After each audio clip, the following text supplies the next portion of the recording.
All right, let's move on here. We're going to do another look backwards here, but this time through the lens of what should we have bet. Let's take a look at all of our biggest hits from NFL Week 1 from a should have bet that perspective. Dave's got the data on this one, Dave. So let's start with Thursday Night Football. What should we have bet?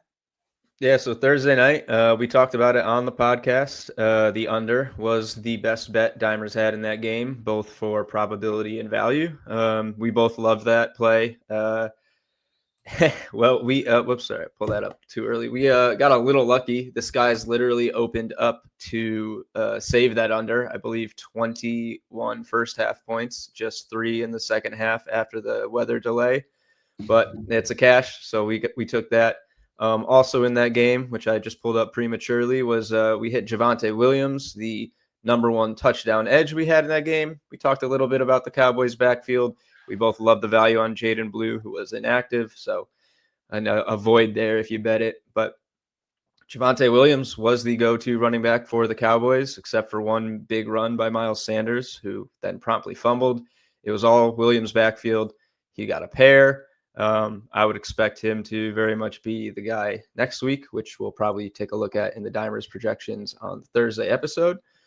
And yeah, no luck on our Thursday Night Football same game parlay with A.J. Brown getting 1 target, but that poor luck didn't last too long, which we'll get to pretty shortly.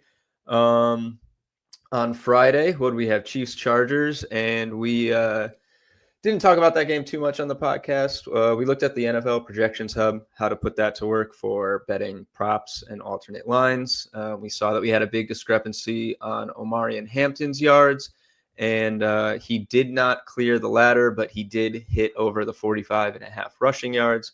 So again, the props hub did guide us in the right direction there.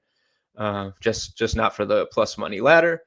But Sunday, it was really all about Sunday for us. We started off pretty hot. We cashed our ×3 first touchdown round robin.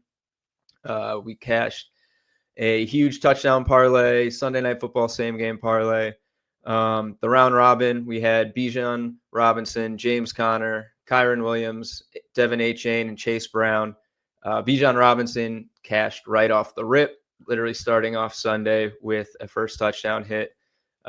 Then let's see, we got Chase Brown almost right after. That was pretty good. Took us a ×2 into the afternoon slate where we got Kyron Williams.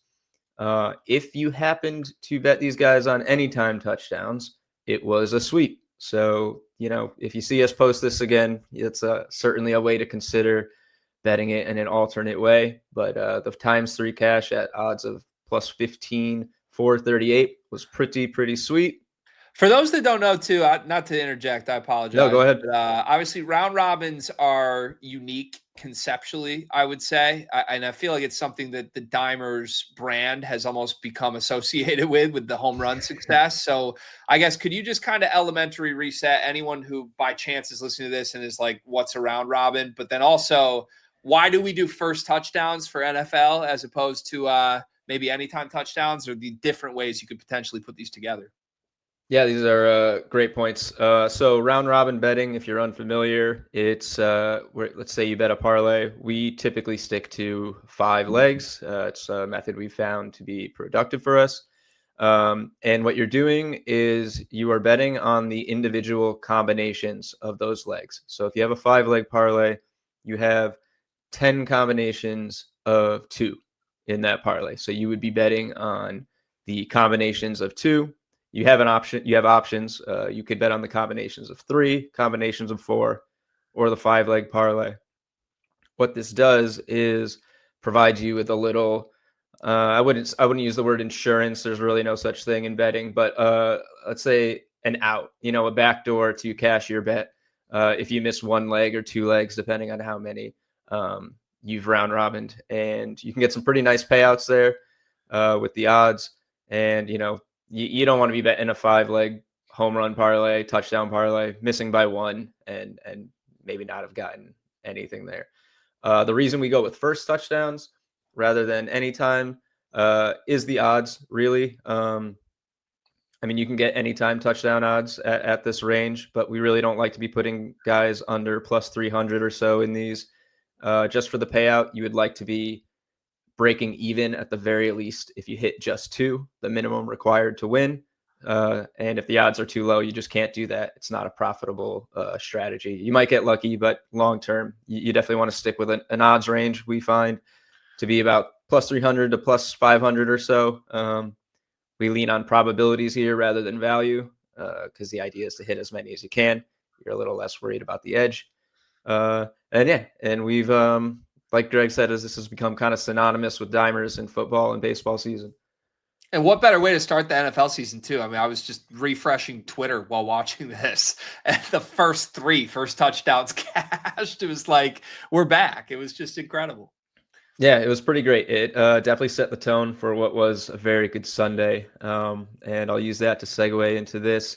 2 anytime TD edges we had on dimers on Sunday. Michael Penix anytime, Zach Charbonnet anytime.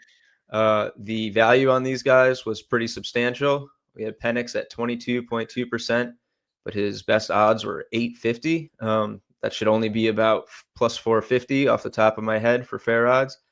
Charbonnet at 30.3%. He should have only been about 250, I believe, or so.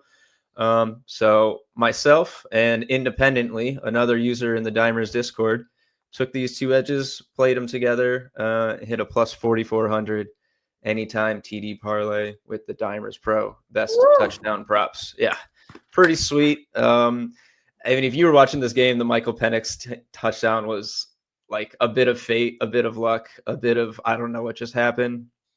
He dove for the goal line and thought it was going to be a touchback with him losing the ball at first. So then they ran another play. There's a penalty or lost yards. They must have ran 5-6 plays within the 10. And he scrambled in from the last one to slam the ball on the goal line and cash. So, and Charbonnet got the first touchdown in that game, I believe, as well. So it was overall pretty exciting stuff. Off with the bang. Yeah, and then just one more. We rounded out Sunday, cashing our Sunday Night Football same game parlay. We did not talk about this one on the podcast because it didn't exist at the time of the episode, but it was on our website on dimers.com. We posted it all over our socials, in the Discord. Pretty sweat free. Derrick Henry, Zay Flowers hit their yards effortlessly. James Cook scored a touchdown in the third quarter, and we did not have to sweat our bet after that. Yeah. Plus 525 Sunday Night Football. Best kind of bet right there, one you aren't sweating for long for. This is also probably a good reminder. Follow us on social media at DimersCom on Twitter so you can see all of the various bets that we're playing any given day. And very interactive is what I would say from how we operate the Dimers Twitter, right? We're there to answer any questions. If you ever have any concerns or want to know exactly why we're betting a certain thing, you can interact right there with us. Someone from our team will take care of it. But also just throughout the day, we kind of send updates as some of these parlays we put together with high probabilities and high edges are coming to fruition. So, it's a fun experience for sure. Ways to get interactive and bet as a community. Also join the Dimers Discord as well, because as Dave alluded to, we're sending all of this data in there as early as possible so you can jump on it with us. Yep. Also, one more quick thing. NFL Week 1, if you were listening to podcast episode 1, we cashed both of the Dimers' best bets. So, I know all the tension's on the touchdowns and the parlays, but for you straight bettors, we gave you Jets plus 2.5. We gave you Vikings money line, who also covered the minus 1.5, which we had an edge on. So, there can be a lot to get through on dimers.com, but in the podcast, Greg and I took you through it. We found you 3 game line winners that we talked about right here. So, yes. Yep. And this is week 2 of the pod, but just so everyone knows, the plan for this 2 episodes a week going forward. So we'll kind of give you a look backwards and then a look forwards later in the week. But again, make sure you're interacting with us wherever you can, whether that's social media or Discord, because sometimes these pods are going to be recorded before we even put some of these plays together. You don't want to miss out on a winner the way the Sunday Night Football parlay went down this past week. So, all right, there's your advice on how to make sure you're not missing out on anything from us on a week-to-week basis.